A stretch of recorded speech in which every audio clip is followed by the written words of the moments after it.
त्याग करने वाले गुप्ता जी का त्याग हो गया आंदोलन करते करते। क्या आप दमन कर रहे हैं प्रोटेस्ट का, विधिवत विरोध का अधिकार को आप दबा रहे हैं? फिर कहाँ लोकतंत्र रहेगा?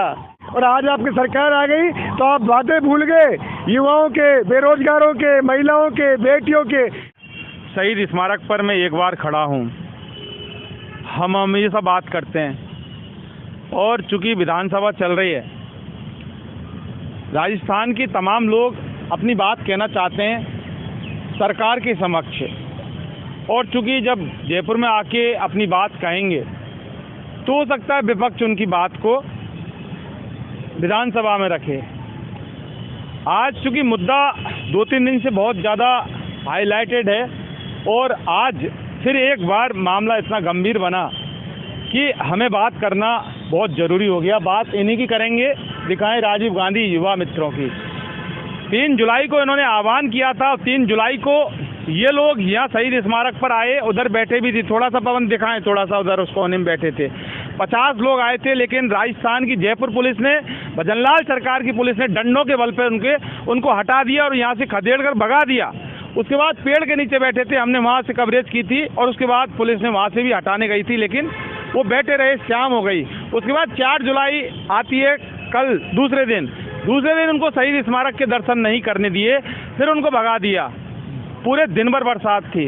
उसके बाद आज तीसरा दिन 5 जुलाई को उन्होंने फिर प्रयास किया था, लेकिन 3 लोगों को भजनलाल शर्मा की पुलिस ने गिरफ्तार किया और काफ़ी दूर जाके छोड़ा। लगातार 3 दिन से राजस्थान के दूर दराज के क्षेत्रों से ये लोग अपनी बात करने के लिए आए, लेकिन मजाल जयपुर पुलिस ने शहीद स्मारक के दर्शन भी उनको करने दिए।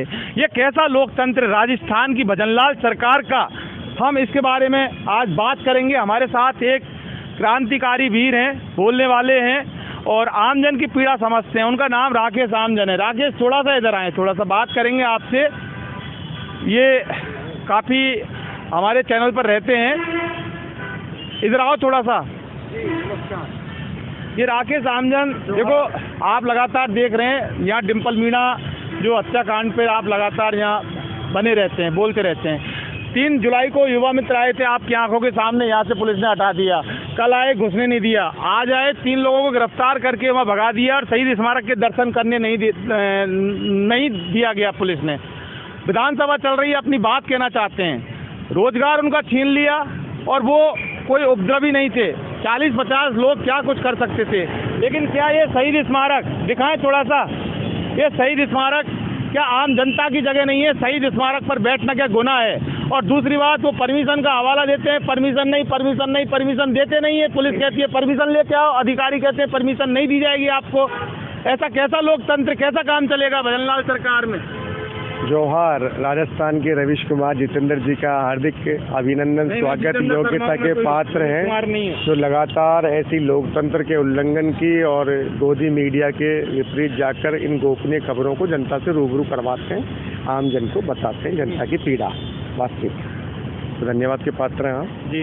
मैं राकेश आमजन गलता जी आपसे अर्ज कर रहा हूँ और इनके सवालात के जवाब दूंगा। देखिए, आपने बार बार कहा परमिशन, अनुमति। देखिए, परमिशन, अनुमति के बगैर ऐसे सैकड़ों धरने, प्रदर्शन, रोड जाम बीजेपी कांग्रेस के मुझे आज भी याद है, मेरे इस छोटे से अल्प आयु काल में। इनके लिए कोई परमिशन नहीं होती बीजेपी कांग्रेस के लिए। और देश का एक ईमानदार, मेहनती, बेरोजगार युवा अपने हक की बात करे, अपने अधिकार की बात करे, संविधान के कानून के अनुरूप एक अधिकृत जगह है शहीद स्मारक की गवर्नमेंट हॉस्टल, MI रोड, चौराया। एक अधिकृत किया हुआ स्थान है जहां आप अपना धरना, विरोध, प्रदर्शन, सरकार की नीति के विरुद्ध, सरकार के कार्यों के विरुद्ध या गलत चीज़ के विरुद्ध अपना विरोध प्रकट कर सकते हो विधिवत लोकतांत्रिक तरीके से। ये आपने स्थान नियत किया है कि डिम्पल का आंदोलन चल रहा है और भी आंदोलन इससे पहले हुए। नर्सिंग वालों को चला था 2 दिन के लिए, अभी 2 दिन नर्सिंग वालों ने भी किया है हाल ही। तो कहने का तात्पर्य ये है कि कहीं ना कहीं सरकार के मन में बेईमानी आ गई है, बीजेपी भजनलाल सरकार के मन में इन युवाओं के प्रति। इन त्याग करने वाले गुप्ता जी का त्याग हो गया आंदोलन करते करते। तो कहीं न कहीं सोचना चाहिए सरकार, चाहे कोई बीजेपी की हो, कांग्रेस की हो, व्यक्ति की जो इच्छा है पेट पालने की, मेहनत से रोजगार की, वो उसका मौलिक मूल अधिकार है और सरकार को वो देना ही पड़ेगा। देखिए 3 तारीख को उनको भगाया, वहाँ पेड़ के नीचे बैठे थे, हम वहाँ से कवर करके लेके आए थे। 4 तारीख को घुसने नहीं दिया। आज 5 तारीख को फिर वो उन्होंने प्रयास किया इधर आने के लिए, उनको उठा के ले गई पुलिस। उसके बाद जैसे ही वो खड़े होते हैं, आगे आगे युवा मित्र, पीछे से पुलिस चली जाती है, फिर उनको भगाती है। आज हनुमान बेनीवाल यानी जालूपुरा वो इकट्ठे हुए थे, हम उनको ढूंढते गए थे, वहाँ जाके हमने उनको कवर किया था। बोले वहाँ क्यों नहीं जाते हैं कि पुलिस जाने नहीं दे रही। अरे ऐसी कैसी पुलिस है, यहाँ काहे की परमिशन की जरूरत है? मैं आता हूँ डेली कवर करने के लिए, मैंने किसी से परमिशन नहीं ली यहाँ आने की। ये मेरा राजस्थान है, ये मेरा शहीद स्मारक है, मैं यहाँ का नागरिक हूँ, मुझे यहाँ बात करने के लिए किसी की परमिशन की जरूरत नहीं है। और अगर किसी को दिक्कत है तो मुझे उठा के पटक दे अंदर। देखिए, लोकतंत्र, डेमोक्रेसी जहाँ संप्रभुता जनता में निहित है, अपनी बात रखने का, अभिव्यक्ति का अधिकार है, प्रोटेस्ट करने का अधिकार है, उसको भी आप सरकारी संसाधनों का या पुलिस अंग्रेजी व्यवस्था का दमनकारी युग चल रहा है क्या राजतंत्र, परतंत्र या अंग्रेजी बेड़ियों का युग चल रहा है क्या कि आप दमन कर रहे हैं प्रोटेस्ट का, विधिवत विरोध का अधिकार को आप दबा रहे हैं? फिर कहाँ लोकतंत्र रहेगा? तो ये मोदी जी केंद्र में बैठे हैं, राज्य में भजन लाल जी उनके अधीनस्थ, उनके पर्ची जो बोल रही है जनता, तो इसको क्या साबित कर रहे हैं आप कि मैं पर्ची से बना हूँ? किसी के विरोध करने की शक्ति को आप रोक नहीं सकते, उसका दमन नहीं कर सकते। सरकारी संसाधनों का, पुलिस संसाधनों का और कानून का दुरुपयोग करके आप युवाओं की आवाज़ को नहीं रोक सकते। आपकी सरकार नहीं होती, आप विपक्ष में होते हो तो आप आरोप लगाते हो कांग्रेस पे या सत्ता पक्ष पे, और आज आपकी सरकार आ गई तो आप वादे भूल गए, युवाओं के, बेरोजगारों के, महिलाओं के, बेटियों के, हैं? सिर्फ बातें रह गई, वादे रह गए, भाषण रह गए। क्यों आप इनको प्रवेश करने से रोक रहे हैं? जैसा मैंने भी देखा, बड़ी फंटे ठोक दी एक्स्ट्रा है। तो ये इस तरह विधिवत प्रोटेस्ट को, अभिव्यक्ति के स्वतंत्र अधिकार को आप रोक नहीं सकते। एक बात और बताऊं मैं आपको, मैंने उनसे बोला, उन्होंने कहा कि साहब ठीक है, कोई दिक्कत नहीं है, हमें आप धरना मत देने देते, हमारा एक पोस्टर है यहाँ राजकुमार गुप्ता दिवंगत, तो हम ये चाहते हैं कि काफ़ी महीनों बाद हम यहाँ आए, 16 मार्च को यहाँ से गए थे, उसके बाद हम यहाँ आए, तो हम ये चाहते हैं कि हम सारे लोग यहाँ जाके इसको श्रद्धांजलि अर्पित कर देते, 2 फूल चढ़ा देते, लेकिन पुलिस ने उनको आने ही नहीं दिया। अब ये कौन सी परंपरा नई चली भजनलाल सरकार में? ये बताओ कि एक दिवंगत साथी को फूल नहीं चढ़ा सकते?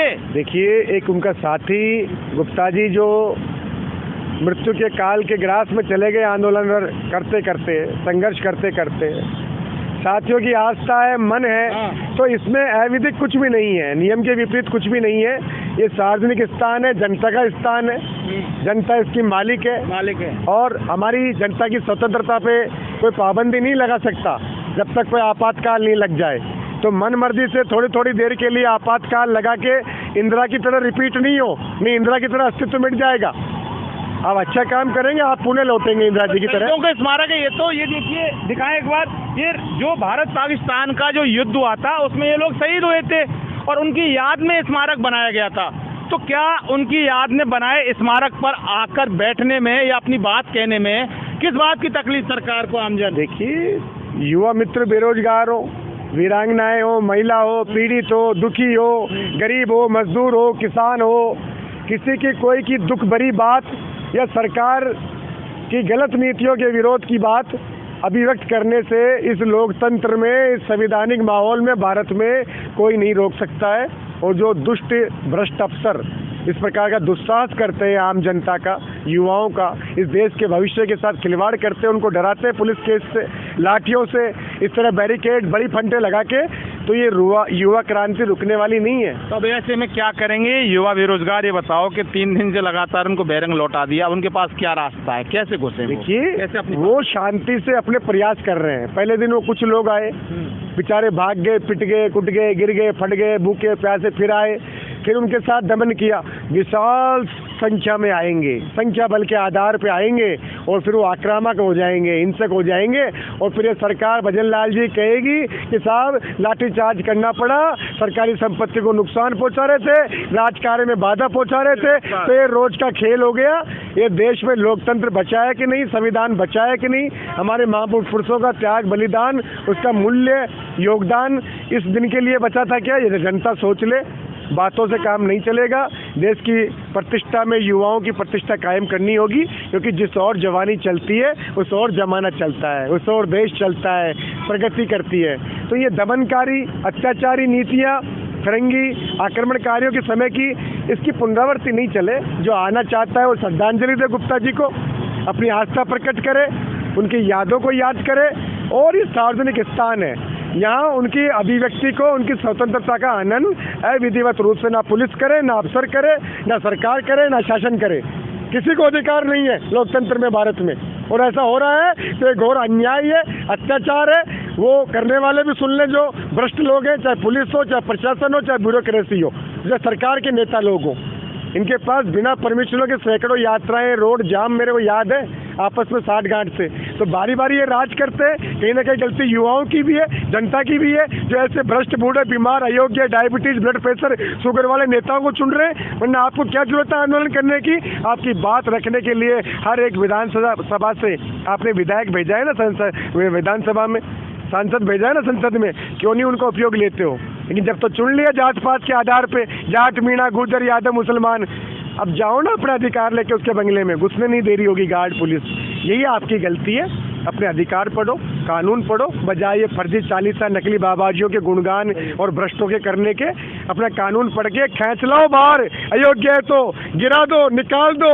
योग्य, शिक्षित, कर्मठ, ईमानदार को चुनो, पढ़े लिखे को चुनो, जो सवाल जवाब, तर्क, बुद्धि, विवेक कर सके। संविधान गंवार अनपढ़ लांगियाओं के लिए नहीं बना, अच्छी शक्ल रूपवान महिलाओं के लिए नहीं बना, गुणवान महिला नेत्रियों के लिए बना है, जो आपकी बात को, आपकी पीड़ा को, आपकी दर्द को, आपके क्षेत्र की समस्याओं को, आपके विकास की समस्याओं को रख सके, पास करा सके। आप पे एहसान नहीं थोपे, बंगलों पे चक्कर नहीं कटवाया आपको। बंगलों पे चक्कर कटवाने के लिए आप उन्हें जनप्रतिनिधि बना के संसद में, विधानसभाओं में गाड़ी घोड़े, गनमैन, चपड़ासी बाबू, पनका चील गाड़ी, रेलगाड़ी की टिकट आपको इसलिए नहीं दिलाए। तो जागो युवा, देश बदलो, नेता बदलो, नेतानियां बदलो। गंवार, ढोंगी, पाखंडी, अनपढ़ों को मत लाओ, जो भ्रष्टाचार करे, तुम्हारा खून चूसे, तुम्हारी पीढ़ियों का नाश करे। तो युवाओं, अच्छे लोगों को चुनो, सब समस्याओं का अंत हो जाएगा। देखिए, बात बहुत बड़ी गहरी है। ये राजस्थान के युवा सरकार आपको लेके आए, और जब आप विपक्ष में थे तो आपने बड़े बड़े वादे बेरोजगारों से किए थे। और यकीन मानिए, सरकार का बेरोजगार आज राजस्थान की या हिंदुस्तान की बहुत बड़ी ताकत है। बिना बेरोजगारों के दम पर आप चुनाव नहीं जीत सकते। बिना बेरोजगारों के दम पर आप सरकार सत्ता नहीं बना सकते। बिना बेरोजगारों के दम पर आप विधायक नहीं बन सकते, एमएलए नहीं बन सकते, पंच, सरपंच, वार्ड पंच कुछ भी नहीं बन सकते।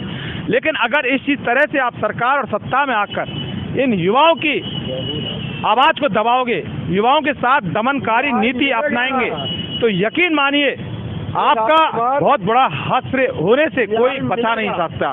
क्योंकि ये युवा, फिर ऐसा वक्त आएगा कि ये युवा आपको आपकी कुर्सी से उठाकर बाहर का रास्ता दिखाने से जरा भी नहीं चूकेंगे। इन्वेस्टिगेशन मीडिया के लिए पवन कुमार के साथ शहीद स्मारक से मैं जितेंद्र शर्मा।